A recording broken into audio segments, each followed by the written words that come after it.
Les feuilles ont déjà commencé à changer de couleur et à tomber, c'est inévitable. L'automne est arrivé et c'est le moment où vous devrez procéder à la fermeture de votre piscine. Qu'elle soit semi-creusée ou creusée, les étapes seront les mêmes et on va les faire ensemble aujourd'hui. Mais avant de commencer, quelques petits conseils d'usage.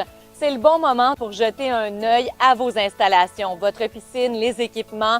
D'abord et avant tout, peut-être repérer une fuite si c'était le cas. On veut éviter les dommages, il faudra réparer avant l'hiver pour éviter des dommages importants. C'est aussi intéressant de savoir si on a de l'équipement désuet qu'on va devoir faire réparer pendant la saison froide. De cette manière-là, vous allez éviter les mauvaises surprises au printemps. Parlant du printemps, c'est toujours plus facile d'ouvrir une piscine lorsqu'on a procédé à la fermeture le plus tard possible et en conservant son eau et sa piscine la plus propre dans les meilleures conditions possibles. Alors, on va vous conseiller de déjà ramasser l'excédent de feuilles qui serait tombé dans l'eau et aussi de bien balancer votre eau, question de la garder claire et propre jusqu'à la fermeture. C'est aussi très important de garder en fonction le moteur de votre piscine jusqu'au moment de la fermer. La raison est simple, ça va permettre à l'eau de continuer de circuler dans toutes les conduites et dans l'ensemble de vos équipements. Dernier petit conseil, faites la vérification auprès de votre assureur pour être bien certain que votre piscine figure parmi la liste des biens assurables de votre résidence. De cette manière-là, vous aurez l'esprit plus tranquille s'il advenait quoi que ce soit pendant l'hiver. Vous êtes prêts? On y va!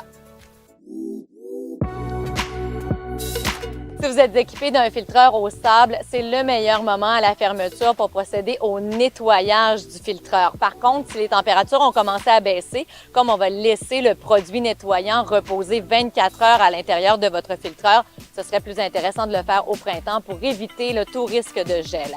Si vous avez le temps, les jours avant la fermeture ou au minimum 24 heures avant votre fermeture et que les températures sont encore au-dessus de zéro, procédez au nettoyage en utilisant le Trévifiltre.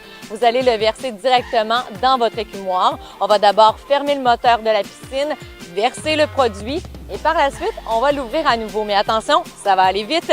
Regardez du côté de votre pompe avec le couvercle transparent. Vous allez voir le produit rose circuler. Alors, on ouvre le moteur, regardez, dès que le produit rose a disparu, on éteint le moteur de la piscine. Ça veut dire que votre produit nettoyant est entièrement dans votre filtreur. Et c'est là où il va agir pendant 24 heures sur le sable de filtration pour le nettoyer à fond. Une fois que c'est terminé tout ça, 24 heures après, vous allez simplement mettre votre poignée sur la position backwash, nettoyage à contre-courant. Vous ouvrez à nouveau la pompe. Et à travers la petite bouteille de verre, vous allez voir circuler à nouveau votre produit rose. Quand c'est disparu, le nettoyage est complété. Avec un filtreur à cartouche, c'est aussi le meilleur moment à l'automne à la fermeture de nettoyer vos cartouches afin qu'elles soient bien propres et prêtes au printemps prochain. Vous allez pour ce faire éteindre le moteur. On va ouvrir la valve sur le dessus du filtreur. Ça permet à l'air de rentrer et à l'eau de s'évacuer. Quand l'eau est évacuée, vous pouvez ouvrir le filtreur à cartouche, retirer les cartouches. Vous allez les laisser se nettoyer dans le produit entièrement submergé en suivant les instructions sur l'emballage de votre produit sélectionné. Par la suite, on les rince à fond, on peut les ranger pour l'hiver. On va refermer quand même notre filtreur, question de procéder aux étapes suivantes. Avant de tout commencer, on a une vérification importante à faire si votre piscine creusée ou semi-creusée est munie d'un puits d'assèchement. Vous ne pourrez pas commencer les manœuvres de fermeture si le puits d'assèchement contient plus de 18 pouces d'eau. Il faudra le drainer. Alors, on prend un ruban mesuré, on vient mesurer le niveau d'eau à l'intérieur du puits d'assèchement. Si le niveau d'eau est de moins de 18 pouces, aucun problème, vous pouvez procéder. Sinon, vous devrez utiliser une pompe submersible, idéalement munie d'un déclenchement automatique et laisser le puits d'assèchement se drainer. Ce que vous devez comprendre, c'est que le niveau d'eau dans le puits d'assèchement représente le niveau de l'eau souterraine autour de la piscine. Alors, ça peut prendre plusieurs heures, voire même plusieurs jours avant d'assécher suffisamment le terrain.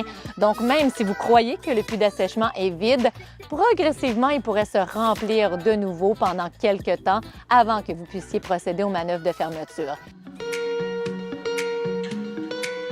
Pour procéder à la fermeture de votre piscine, qu'elle soit creusée ou semi-creusée, vous devez descendre le niveau d'eau à 2 pouces sous les retours d'eau. Pour ce faire, on va utiliser le drain de fond. On doit donc fermer l'écumoire pour que l'eau s'écoule seulement du drain de fond. Pour fermer l'écumoire, on va utiliser notre valve 3 voies. Pour éviter toute prise d'air de l'écumoire, vous allez y laisser un boyau d'arrosage ouvert à faible débit. Pour fermer l'accès à l'écumoire, on va pointer la position de fermeture de la valve 3 voies en position de l'écumoire et on va aussi fermer l'accès au filtreur en pointant, même chose, la position de fermeture vers notre filtreur. Maintenant que l'accès est seulement au drain de fond, on peut ouvrir le moteur et laisser l'eau descendre jusqu'à 2 pouces sous les retours d'eau. Une fois que le niveau d'eau a atteint la hauteur souhaitée, on n'aura plus besoin d'utiliser nos équipements. C'est le moment de les débrancher et de fermer le disjoncteur. Maintenant que le niveau d'eau est à 2 pouces sous les retours d'eau, on va pouvoir assécher les lignes d'eau de votre piscine creusée ou encore semi-creusée et c'est une étape très importante. Chacune des lignes d'eau sera indépendamment asséchée. On va les faire les unes après les autres. Alors bien sûr, ce sera le cas pour les retours d'eau, mais aussi si vous avez des jets dans les marches ou encore différentes chutes d'eau. Tout va se faire à partir de l'écumoire. Donc, on va s'assurer de laisser notre système de filtration en bonne position pour aller faire nos manipulations à l'écumoire. L'air doit donc passer à travers l'écumoire. On va s'assurer de le laisser en position d'ouverture. Donc, avec notre valve, on va venir fermer le drain de fond, laissant l'écumoire ouvert. Avec un filtreur au sable, vous allez prendre la poignée, la mettre en position waste. De cette manière-là, on va éviter de brasser pour rien le verre de filtration qu'on a au préalable bien nettoyé. L'eau va seulement circuler par la tête du filtreur. Alors, en position waste, on ouvre le moteur et on laisse l'eau s'évacuer par le tuyau de lavage à contre-courant. Pour les étapes de soufflerie avec le filtreur au sable, on va mettre la poignée en mode recirculation. Ça va simplement nous permettre d'éviter toute résistance du verre de filtration afin de bien assécher chacune des lignes d'eau de manière individuelle. Pour ce qui est du filtreur à cartouche, comme l'air doit passer dans nos lignes d'eau, on doit ouvrir l'accès au filtreur et avec la cartouche, on a une valve 3 voies à manipuler. Donc, on va venir fermer l'accès au lavage à contre-courant, laissant ouvert le chemin jusqu'au filtreur. On a des manipulations à aller faire à nos retours d'eau. Question de bien les préparer avant de commencer à souffler. On y va! Pour assécher les lignes de retour d'eau, on va devoir commencer par enlever les pièces amovibles. Si vous avez qu'un seul retour d'eau, vous allez bien sûr souffler celui-ci et mettre le bouchon pour l'hiver. Si vous en avez 2 ou plus, on va les faire un par un et on va commencer par le plus éloigné du système de filtration. En attendant les autres, on va leur mettre des bouchons. Alors dans ce cas-ci, celui-ci c'est le plus rapproché. On va enlever les pièces amovibles, on va mettre notre bouchon et on va pouvoir se diriger à l'autre retour d'eau pour l'assécher. C'est le moment d'assécher les lignes d'eau. On aura besoin d'un aspirateur de type industriel avec une soufflerie d'un minimum de 5,5 HP. Tout va se faire de l'écumoire, comme on l'a déjà dit. Donc, on va commencer par se faire un peu d'espace en retirant notre panier et notre portière. C'est une bonne idée aussi d'utiliser le panier pour déposer nos pièces amovibles qu'on a retirées des retours d'eau, notre clé bleue. Comme ça, tout sera prêt au printemps prochain. Avec notre appareil de soufflerie, on va sélectionner l'embout le mieux adapté à l'ouverture de notre écumoire. On veut que ce soit le plus hermétique possible pour avoir une meilleure soufflerie. Et une fois que tout est en place, on accède.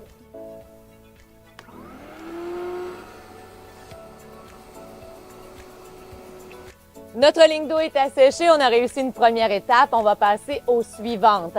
Donc, on va boucher cette dernière et on va se rapprocher de notre système de filtration, une ligne d'eau à la fois pour terminer avec la plus rapprochée. Donc, dans ce cas-ci, on va se diriger au deuxième retour d'eau. On va aller enlever le bouchon.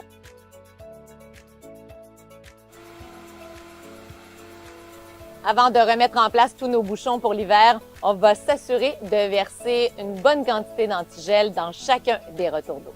On a maintenant terminé avec nos lignes de retour d'eau. Par contre, si votre piscine est équipée de différentes chutes d'eau ou encore des jets dans les marches, vous avez encore quelques opérations à faire. Ces lignes d'eau, de jets dans les marches ou encore de chutes d'eau sont associées à différentes valves. Vous allez donc vous assurer de laisser ouverte seulement la valve associée à l'équipement que vous souhaitez assécher. Donc, si on commence par les marches, on va donc laisser ouverte la valve des jets de marche. On va commencer par le jet le plus éloigné de notre système de filtration, exactement comme on l'a fait pour les retours d'eau. Alors, on enlève la pièce amovible, on peut souffler notre ligne d'eau. Une fois que c'est fait, on va mettre un bouchon et passer à la suivante. Dans le cas des jets dans les marches, on va utiliser nos bouchons d'expansion. La bonne technique pour retirer un jet dans les marches, c'est d'utiliser un tournevis à tête plate et de venir légèrement soulever le contour du jet. De cette manière-là, vous allez pouvoir l'agripper et soulever la partie rétractable et le dévisser de la marche. Pour ce qui est des chutes d'eau, si vous en avez, le même procédé, mais cette fois-ci, on ouvre la valve associée aux chutes d'eau. On va commencer par la chute la plus éloignée si vous en avez plusieurs.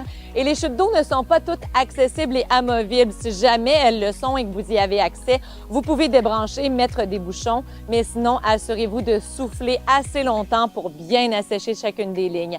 Par sécurité, de toute façon, que ce soit pour les jets dans les marches ou encore les chutes d'eau, la suggestion est toujours la même de verser une bonne quantité d'antigel dans la ligne d'eau avant l'hiver.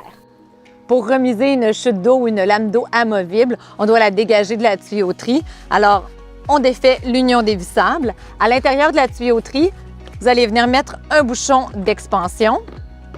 Et avec la lame d'eau, on va être certain de bien la drainer, alors on la culbute de tous les côtés.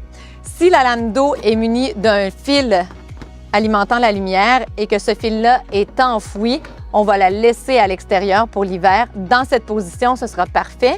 S'il n'y a pas de lumière ou si c'est possible de la rentrer avec le fil, on va la ranger à l'intérieur. La prochaine étape maintenant, c'est de venir assécher la ligne d'eau associée au drain de fond de votre piscine creusée ou encore semi-creusée. Comme les lignes d'eau précédentes, tout part encore une fois de l'écumoire et d'ailleurs, votre appareil de soufflerie est encore en place. Et comme on a notre air qui provient de l'écumoire, cette fois-ci, on veut le rediriger uniquement dans le drain de fond. Ce qui veut dire qu'on va fermer l'accès à la pompe. Pour fermer l'accès à la pompe, on doit dévisser la poignée légèrement, la surélever et venir pointer la position de fermeture vers la pompe. À ce moment-ci, vous allez actionner votre appareil de soufflerie et on va patiemment attendre que des bulles sortent de votre drain de fond pendant plusieurs secondes. Par la suite, vous le laissez fonctionner et ça, c'est bien important parce qu'on ne veut pas que l'eau vienne à nouveau s'insérer dans le drain de fond. Alors, l'appareil de soufflerie toujours en place, on va venir refermer notre drain de fond en pointant la manette vers votre ligne d'eau.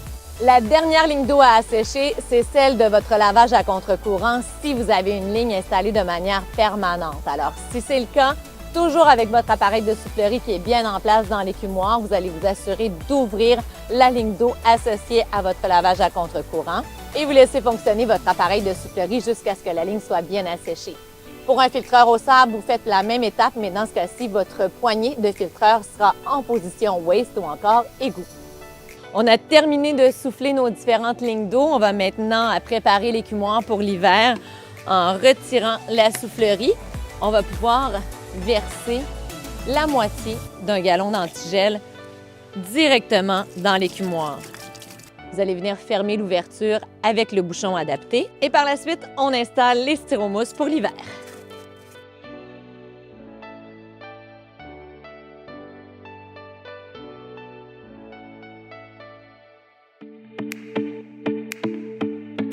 Les étapes de soufflerie sont terminées. On va maintenant donner un peu d'attention à nos équipements qui soient bien prêts pour l'hiver. Question de ne rien oublier, on va suivre logiquement le chemin que parcourt l'eau. Alors, la première étape, c'est notre pompe. On va retirer le couvercle, retirer le panier et les bouchons de drainage. C'est une bonne idée aussi de prendre le panier pour mettre les bouchons de drainage et nos autres accessoires. C'est plus facile pour le rangement.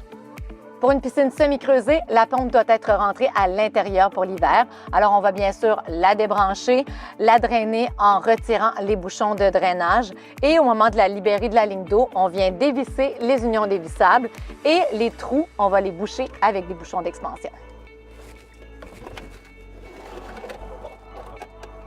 On est de retour au filtreur à cartouches. On se souviendra qu'avant les étapes de soufflerie, on avait retiré nos cartouches, il faut bien les nettoyer, mais on n'avait pas terminé avec le filtreur, il faut le préparer pour l'hiver. Alors, on va ouvrir notre valve pour laisser entrer l'air. Ça va aider l'eau à s'écouler. Pour qu'elle s'écoule, il faudra retirer notre bouchon de drainage. Quand l'eau est bien écoulée, on va remettre le bouchon de drainage, on peut fermer notre valve par la suite et on retire le manomètre pour l'hiver. Fermeture de votre filtreur au sable, on va passer du mode recirculation à hiver et on va retirer les accessoires, le manomètre, la bouteille de verre. Si votre tuyau de lavage à contre-courant est non permanent, rangez-le ainsi que votre collet de serrage et on va retirer le bouchon de drainage sur le filtreur au sable. On va le ranger à l'intérieur pour l'hiver. Pour la fermeture de votre thermopompe sur la piscine creusée ou encore semi-creusée, on a déjà soufflé la tuyauterie, donc il pourrait simplement rester un petit peu d'eau résiduelle dans l'appareil. Vous allez défaire les bagues de serrage de la tuyauterie et pour laisser l'excédent d'eau s'égoutter, on va incliner l'appareil vers l'avant. Par contre, si votre thermopompe possède un bouchon de drainage, vous avez simplement à défaire le bouchon, l'excédent d'eau va s'écouler et on le remet en place par la suite. Une fois qu'on a bien vérifié que l'eau était complètement égouttée, on va incliner l'appareil vers l'arrière pour y insérer de l'antigel. Et on va remettre en place les tuyaux et revisser les bagues de serrage. Si vous possédez un système au sel lors de la fermeture de la piscine, on va commencer par débrancher tout simplement l'alimentation. Ensuite, on va débrancher le capteur de débit qu'on appelle souvent la flow switch. Une fois qu'on ouvre le panneau, on va venir fermer le commutateur, position arrêt, et tout simplement débrancher la cellule. Pour ce qui est de la cellule elle-même, vous allez la retirer de la ligne d'eau en défaisant les unions dévissables. On va utiliser le côté où on ne retrouve pas le fil. C'est plus facile de fixer la cellule de cette manière-là sur le socle de trempage puisque c'est le bon moment à la fermeture pour nettoyer notre cellule. Pour cette opération, je vous conseille de porter des lunettes de protection et des gants et surtout aussi de bien protéger la surface où vous allez déposer votre cellule. Le produit qu'on utilise pour nettoyer la cellule, il est réutilisable. Je vous invite à bien lire les instructions sur l'emballage pour le temps de trempage et par la suite, une fois que c'est terminé, vous pouvez le remettre dans la bouteille pour d'autres utilisations. Une fois que tout ça est fait, soit vous rangez votre cellule pour l'hiver en utilisant à la place le tuyau de remplacement sur la ligne d'eau, soit vous la remettez en place. Si vous possédez un ozonateur, lors de la fermeture, on va commencer par retirer la plomberie de la ligne d'eau. Vous allez l'incliner des deux côtés pour retirer l'excédent d'eau et débrancher l'embout noir sur lequel est relié notre tuyau vert. La plomberie, on va la remettre en place sur la ligne d'eau pour l'hiver. Et du côté du boîtier, on va débrancher l'alimentation et le reste demeure en place pour l'hiver. Si vous utilisez un chlorinateur, au moment de la fermeture, on va dévisser les tuyaux qui sont reliés à la plomberie. Pour bien drainer notre chlorinateur, placez le commutateur en position full, plein. Ça va permettre l'ouverture totale, donc l'eau va pouvoir s'égoutter. Lors de l'ouverture, si jamais il restait du chlore dedans, on va en disposer de manière sécuritaire. Ensuite, vous vous assurez de bien le vider, de bien l'assécher et de remettre en place le couvercle. Pour l'hiver, vous pouvez le rentrer à l'intérieur. Si vous avez un système d'éclairage dans votre piscine, on va aussi le préparer pour l'hiver. Alors, si c'est une lumière qui est insérée dans le mur de la piscine, vous allez débrancher l'extrémité du fil du transformateur. La lumière peut rester directement dans la piscine pour l'hiver. Le transformateur, lui, on va le ranger à l'intérieur. Si vous avez, comme c'est le cas ici, une lumière sur l'écumoire, on va aussi la débrancher tout simplement du transformateur. Le transformateur sera rangé aussi à l'intérieur. Et pour ce qui est de la lumière elle-même, on va la décrocher et la ranger pour l'hiver. C'est le moment maintenant de sécuriser vos lumières pour l'hiver et on va regarder les procédures selon le type d'installation que vous possédez, en commençant par la lumière Atom. Vous avez besoin d'abord d'un tournevis à tête plate pour enfoncer le bouton rouge qui va vous permettre de tourner l'ampoule et de la libérer. Par la suite, avec le tournevis à tête étoilée, vous allez dévisser les 3 vis à l'arrière de votre lumière. On va les dévisser, mais les laisser en place. Ça va faciliter la prochaine étape.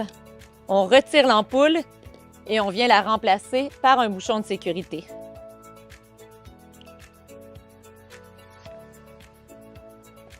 Une fois que les vis sont bien en place, le fil va pouvoir réintégrer le socle.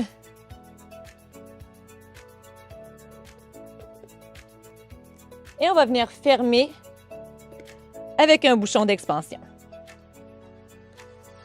La lumière, elle, devrait être rangée, idéalement passer l'hiver à l'intérieur. pour les lumières de type Brio ou encore Gaia, le fonctionnement est le même. Vous allez dévisser votre lumière. On va la remplacer par le bouchon de sécurité pour l'hiver. Et on va venir le mettre bien en place avec l'outil de serrage. Encore une fois, la lumière, elle, pourra être rangée pour l'hiver. Aujourd'hui, notre piscine est munie d'une lumière argon, alors on va la sécuriser pour l'hiver et pour la retirer, vous devez légèrement tourner et la soulever. Une fois retirée de l'eau, vous pourrez dévisser la base pour remplacer l'ampoule par un bouchon de sécurité. La lumière devra être rentrée aussi à l'intérieur pour l'hiver et on remet tout ceci en place. C'est important jusqu'au gel de vous assurer de toujours maintenir un niveau d'eau à moins de 18 pouces dans le puits d'assèchement, alors il faudra le vérifier constamment tout au long de l'automne. On a terminé les manipulations sur votre piscine et sur l'équipement. Par contre, je vous dirais que votre eau, elle, a besoin d'un petit coup de pouce supplémentaire. Alors, c'est le bon moment pour y ajouter l'Iverside et aussi les différents produits de nos trousses de fermeture. Vous allez sélectionner votre trousse de fermeture selon votre type de système d'assainissement. Il y a différentes marques, alors bien sûr, soyez vigilants et référez-vous aux étiquettes sur les emballages des différents produits. Si vous avez suivi chacune des étapes de cette vidéo de fermeture, votre piscine est maintenant prête à passer l'hiver de manière sécuritaire et nous, on a déjà hâte de vous retrouver au printemps prochain. Sachez par contre que si la tâche vous paraît trop difficile ou encore si le temps vous manque, Trévi offre un système de fermeture de piscine et vous pouvez prendre rendez-vous en ligne sur trevi.ca. À bientôt!